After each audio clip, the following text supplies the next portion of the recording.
हम लोग स्टार्ट करते हैं आज का first question.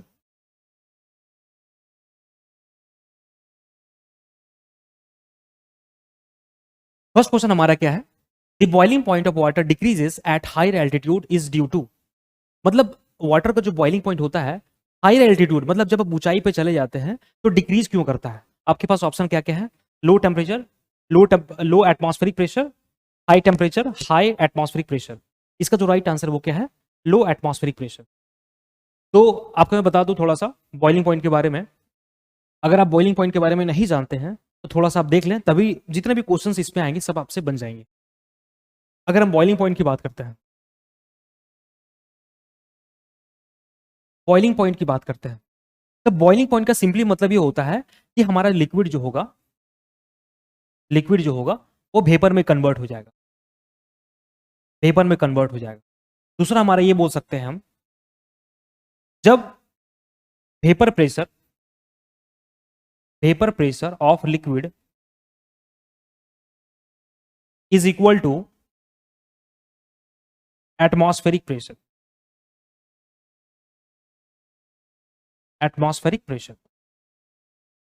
Boiling point temperature एक ऐसा टेम्परेचर होता है जहां पे हमारे जितने भी लिक्विड होते हैं वो वेपर में कन्वर्ट हो जाते हैं। ठीक है। दूसरा हमारा क्या है? जब वेपर प्रेशर हमारा जो लिक्विड का होगा, अब किसी भी लिक्विड की बात कर रहे हैं हम, एग्जैक्टली अगर एटमॉस्फेरिक प्रेशर के बराबर हो जाता है तो हमारा जो लिक्विड है वो वेपर में कन्वर्ट हो जाता है। अगर हम वाटर की बात करें, अगर हम वाटर की बात करते हैं तो आप सबको पता ही होगा कि वाटर हमारा जो होता है 100 डिग्री सेंटीग्रेड पे हमारा बॉईल करता है। कंडीशन ये होना चाहिए कि प्रेशर हमारा जो है 1 एटमॉस्फेयर होना चाहिए, 1 एटीएम। कहने का मतलब ये हुआ कि वाटर हमारा जो बॉईल करेगा 100 डिग्री सेंटीग्रेड पे, प्रेशर हमारा जो है 1 एटमॉस्फेयर होना चाहिए। अगर आप प्रेशर को इंक्रीज करते हैं तो हमारा जो वाटर का बॉइलिंग पॉइंट है 100 डिग्री अभी नहीं रहने वाला है, इसको बढ़ना होगा। ठीक है। प्रेशर को डिक्रीज करते हैं, अगर प्रेशर को डिक्रीज करते हैं तब भी हमारा टेम्परेचर जो है बॉइलिंग पॉइंट टेम्परेचर वाटर का 100 डिग्री नहीं रहेगा। ठीक है। तो कहने का मतलब ये हुआ कि जनरली हम लोग बोलते हैं कि वाटर का जो बॉइलिंग पॉइंट होता है वो 100 डिग्री सेंटीग्रेड होता है। ये हमेशा सही नहीं है जब तक कि आप ना बोलेंगे कि कंडीशन हमारा क्या है, प्रेशर का 1 एटमॉस्फेयर। ठीक है। तो जब आप हायर एल्टीट्यूड पे जाते हैं, जब आप ऊंचाई पे चले जाते हैं, तो ऊंचाई पे जाने के बाद हमारा जो प्रेशर होता है, दबाव जो होता है एयर का, वो कम हो जाता है।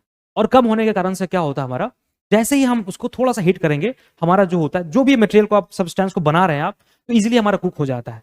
जैसे आप माउंटेन्स रीजन में चले जाते हैं, आप हिली रीजन में चले जाते हैं, अगर आप हिली एरिया में चले जाते हैं, तो आप पहाड़ों में चले जाते हैं, तो आप क्या देखते हैं, वहां का जो प्रेशर होता है, टॉप मोस्ट जो पॉइंट होता है, वहां का जो प्रेशर होता है वो कम होता है।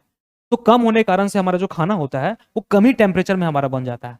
हमने क्या बोला कि प्रेशर को अगर डिक्रीज करेंगे तो टेम्परेचर करस्पॉन्डिंगली हमारा डिक्रीज करना चाहिए, प्रेशर अगर इंक्रीज करेगा तो हमारा टेम्परेचर इंक्रीज करेगा। तो यहाँ पे क्वेश्चन क्या बोल रहा है कि जैसे हम हायर एल्टीट्यूड मतलब ऊंचाई पे चले जाते हैं, धरती से ऊपर चले जाते हैं हम लोग, तो वहां का जो प्रेशर होता है, मॉलिक्यूल्स जो हमारे एयर से होते हैं वो दूर दूर रहते हैं, जिसके कारण से हमारा जो बॉइलिंग पॉइंट टेम्परेचर जो है वाटर का डिक्रीज कर जाता है, क्योंकि प्रेशर वहां पे क्या है, कम है। तो this is the right answer. चलिए नेक्स्ट क्वेश्चन चलते हैं हम लोग। नेक्स्ट क्वेश्चन हमारा क्या है? हर्ज इज अ यूनिट ऑफ, हर्ज हमारा किसका यूनिट है? पहला ऑप्शन क्या है आपके पास? Intensity of wave. Intensity of wave की अगर बात करते हैं तो इसका जो यूनिट होता है वो जूल पर मीटर स्क्वायर सेकेंड, और इसको आप ऐसे भी लिख सकते हैं वाट और वाट सेकेंड, क्योंकि वाट हमारा जो होता है जूल पर मीटर स्क्वायर का यूनिट होता है, सॉरी जूल सेकेंड का। आप एग्जाम में कुछ भी पूछ सकता है। Frequency of the wave, frequency हमारा जो होता है हर्ज में होता है, ये आपको पता ही है। हर्ड हमारा जो वेवलेंथ होता है वो मीटर में होता है, अगर ऐसा यूनिट की बात कर रहे हैं तो हम। तो इसका जो राइट आंसर वो क्या है? Frequency is the right answer. Next question हमारा क्या है? नेक्स्ट क्वेश्चन बोलता है कि we feel cool when we sit near the fan, this is because, हम लोग ठंडा महसूस करते हैं।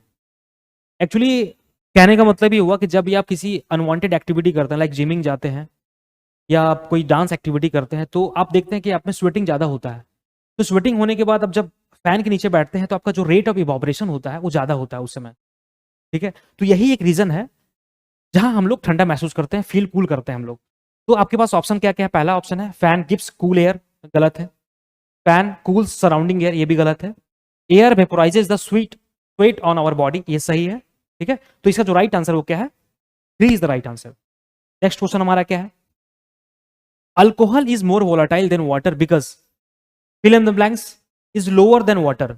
इसका मतलब ये बोल रहा है कि अल्कोहल हमारा जो है मोर वोलाटाइल है, मतलब वाष्प जो बनता है वो ज्यादा बनता है अल्कोहल का। ऐसा क्यों होता है? क्योंकि आपको पता है, हमने पहले बताया कि बॉइलिंग पॉइंट टेम्परेचर यहां पे कंडीशन होना चाहिए। अगर अल्कोहल ज्यादा वोलाटाइल है, इसका मतलब ये हुआ कि अल्कोहल जो है अपने बॉइलिंग पॉइंट तक तुरंत पहुंच जाता है एज कम्पेयर टू वाटर। आपको पता है कि वाटर का हमारा जो बॉइलिंग पॉइंट होता है, वाटर का हमारा जो बॉइलिंग पॉइंट होता है 1 एटमॉस्फेरिक कंडीशन में वो हमारा 100 डिग्री सेंटीग्रेड होता है। लेकिन अगर हम शराब की बात करते हैं, अल्कोहल की बात करते हैं, अल्कोहल की बात करते हैं, अल्कोहल की बात करते हैं, तो इसका 1 एटमॉस्फेयर कंडीशन में बॉइलिंग पॉइंट हमारा जो होता है 79 डिग्री सेंटीग्रेड अप्रॉक्स होता है, ठीक है। अब समझो कि दोनों का हमारा एटमॉस्फेरिक कंडीशन हमारा सेम है, लेकिन बॉइलिंग पॉइंट टेम्परेचर हमारा क्या है? डिफरेंट। तो ये वाला जो है, इस टेम्परेचर को अटेंड करना जल्दी इजी है। इसका मतलब क्या होता है? As temperature we are going to be increase, ये अल्कोहल जो होता है जल्दी हमारा जो है वाष्प बन जाएगा, ठीक है। तो इसका जो राइट आंसर वो क्या है? It's boiling point. Next question हमारे पास क्या है? The boiling point of water depends upon, आपको पता है कि बॉइलिंग पॉइंट हमारा जो है किस पे डिपेंड करता है?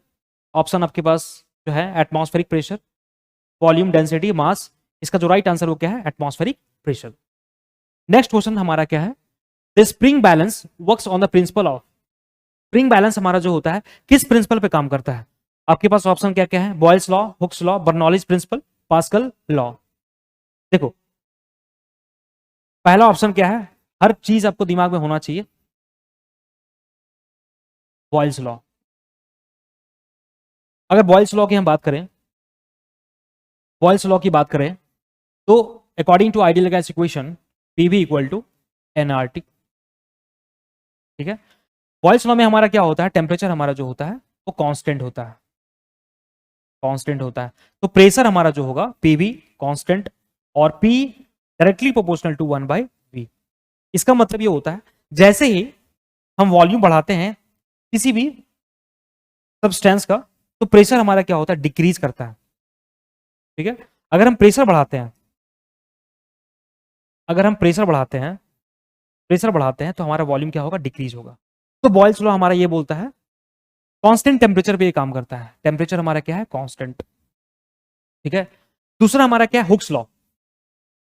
दूसरा हमारा क्या है? Hooke's law. हुक्स लॉ, देखो हुक्स लॉ क्या बोलता है?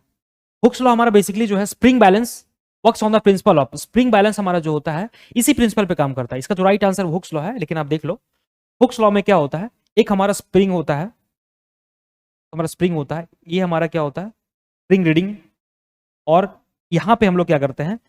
जब भी किसी बॉडी का या सब्सटेंस का वेट मेजर करना हो, ठीक है, तो ये हमारा हुक है, ठीक है, ये हमारा जो है हुक है,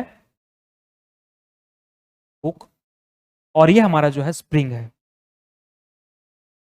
और ये हमारा स्प्रिंग, ये हमारा रीडिंग है, यहां देख सकते हैं रीडिंग। तो ये बेसिकली क्या करता है कि जो भी वेट को मेजर करना होता है तो ये इस प्रिंसिपल पे काम करता है। यहाँ पे स्प्रिंग लगा हुआ है, यहाँ पे हुक लगा हुआ है, और ये हमारा क्या करता है? रीडिंग लेता है आपका जो भी वेट मेजर कर रहे हैं।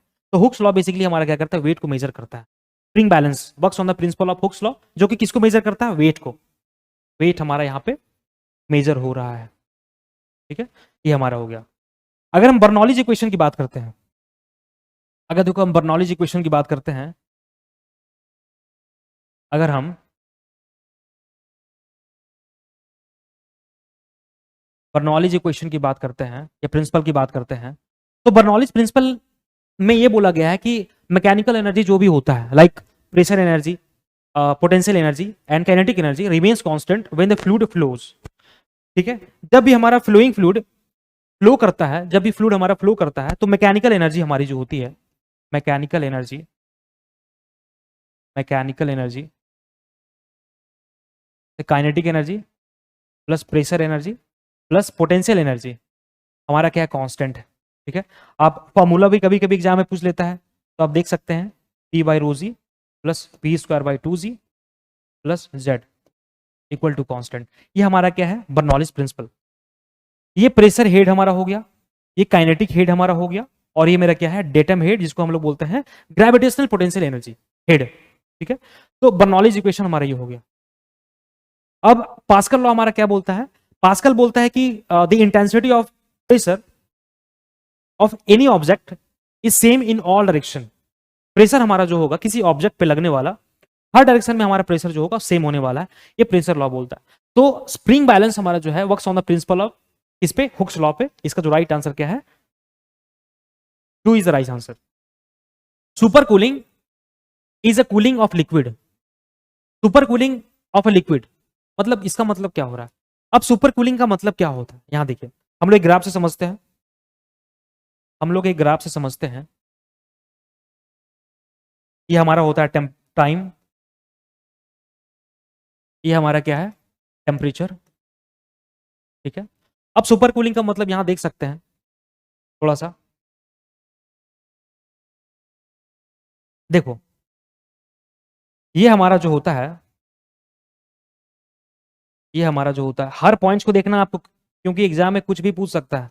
ये आपका फ्रीजिंग टेम्परेचर होता है, जिस भी लिक्विड को आप फ्रीज करना चाहते हैं, ये हमारा फ्रीजिंग टेम्परेचर है। और ये हमारा क्या है, एम्बियंट टेम्परेचर,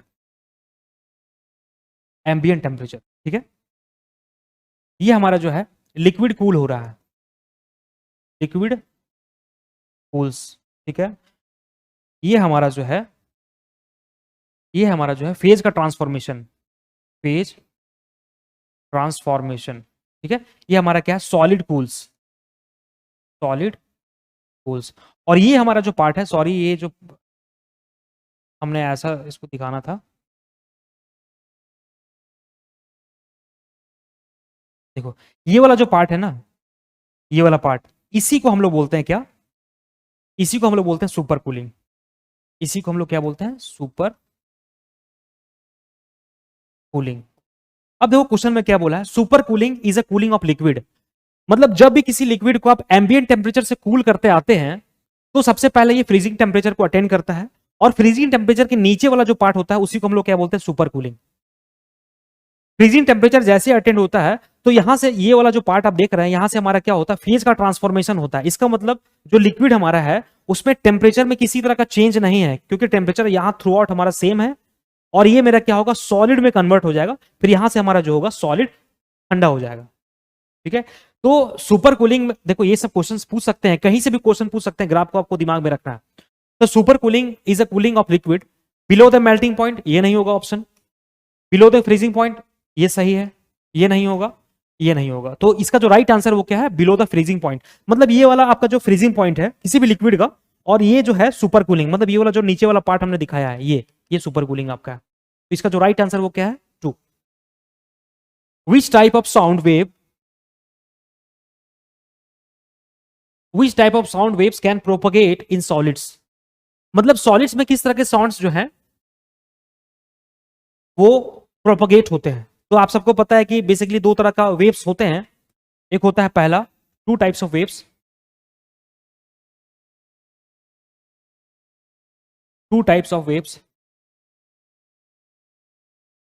2 टाइप्स ऑफ, पहला हमारा जो होता है वो लॉन्गिट्यूडनल वेव्स होता है, लॉन्गिट्यूडनल, और दूसरा हमारा जो होता है ट्रांसवर्स वेव, ट्रांसवर्स वेव। ठीक है, ये वेव है मेरा, और ये भी हमारा क्या है,